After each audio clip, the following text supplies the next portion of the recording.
So, ng grocery ko, ng grocery day ko, mayong hapon sa inyong mayong hapon sa inyo tanan, guys. So, ng grocery day ko, ito na, ibanan ko na ni kay gutom ko.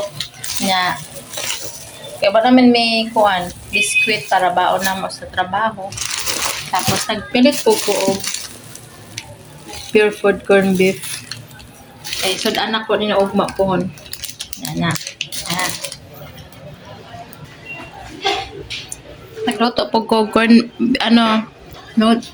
pasit kanton kay mukaon ko karon mao ni aksudan. Kaunta. Pasit kanton.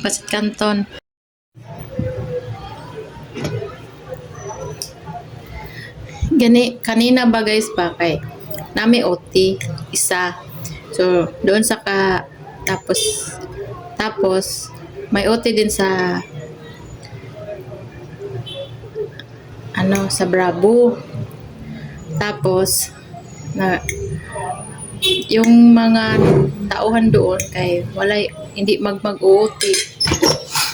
So naghanap sila ng may sasalo na OT. Ngayon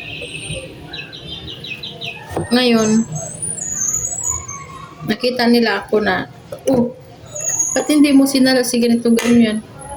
Tapos nagulat ako, sabi ko ba't ko siya sasaluhin? Bakit friends ba kami?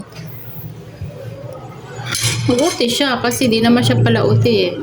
Minsan lang naman siya pinapa-OT. Ayahin na nga sila doon sa kabila eh. Hindi pa mag-OT. Utot. So mag-OT. Share tayo sa pagod. Hindi yung kami lang dapat ang mag-OT. Hindi mo kailangan magpakahirot para lang maging close mo yung mga bisor. Sa hopod ori di mo na ako maklose. Sa hopod ori kung ayaw di mo ganahan sa kuha.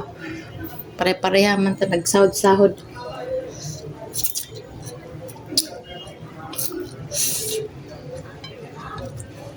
Ako wala akong pakialam kung ayaw sa akin ang mga bisor na sa akin.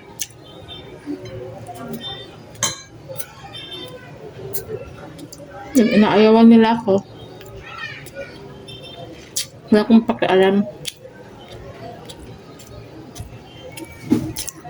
Pare-pareha lang kami nagsasahod. Pare-pareha lang kami empleyado. Magkaiba nga lang kami kay ng posisyon.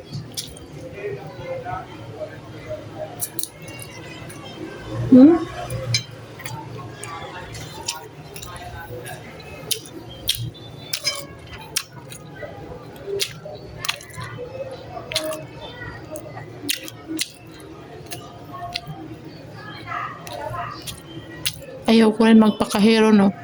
Nakakapagod na magpakahero ka.